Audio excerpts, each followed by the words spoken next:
Hi guys, this is Sliver here, and in this video I'm going to explain a method which lets you farm one Resplendent Spark every 2 hours in Diablo 4 Season 9, infinitely and guaranteed. So you can farm this over and over again and there's no RNG involved. It is faster if you have a friend involved, however that's not a requirement at all. So let's go and I will show you step by step how to do this farm.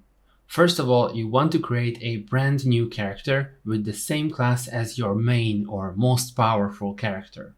And in my case, the main is a Spiritborn, so I will create a brand new Spiritborn here. Let's call him Tony Spark or something like that.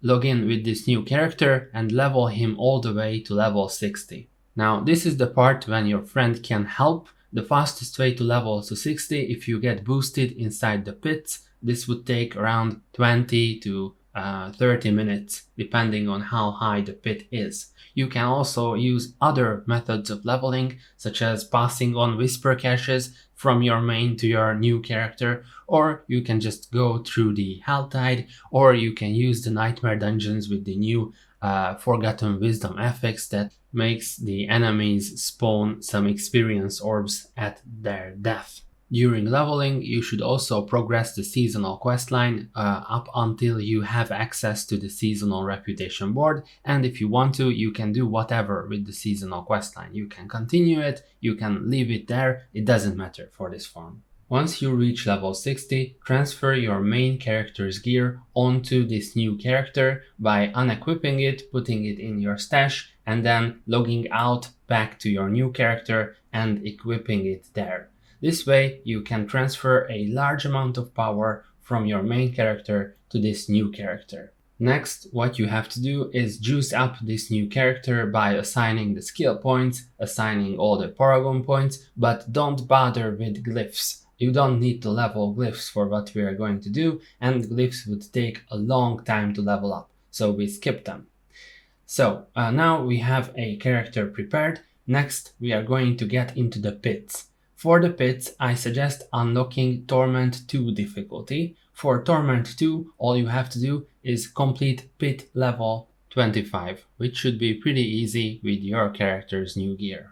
Next, and perhaps most importantly, we're going to go into the infernal hordes. So for that, you will need a few infernal compasses, not very many, let's say 4 to 5 maximum.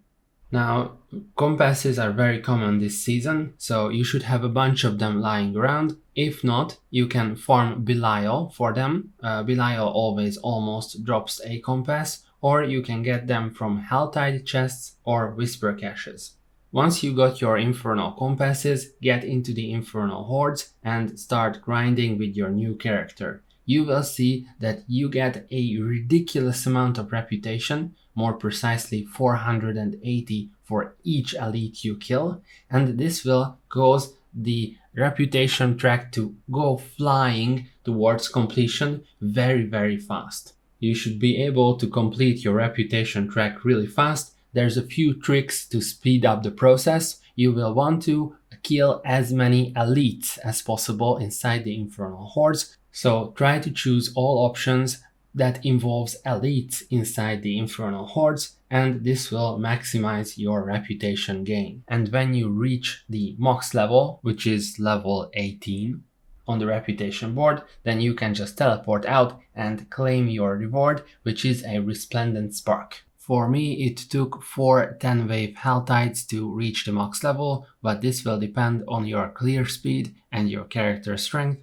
You should also claim all the other reward caches from the reputation board, and as I said at the beginning, this method is repeatable. So if you want another spark, then put your gear into your stash and everything that you want to keep into your stash, then log out, delete this character and make a new character and start over and over again until you are swimming in sparks. Now, in the comments in one of my previous videos, some people mentioned that sparks are worthless because we are really limited by runes instead of sparks, and I disagree. You will notice that at the blacksmith there is an option to craft a random mythic unique for only 2 sparks and 50 million gold, and I suggest always using this way of crafting instead of target crafting, because that is very expensive with the runes. So I still believe that sparks are really valuable in this current season as well.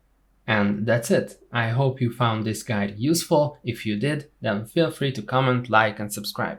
Thanks!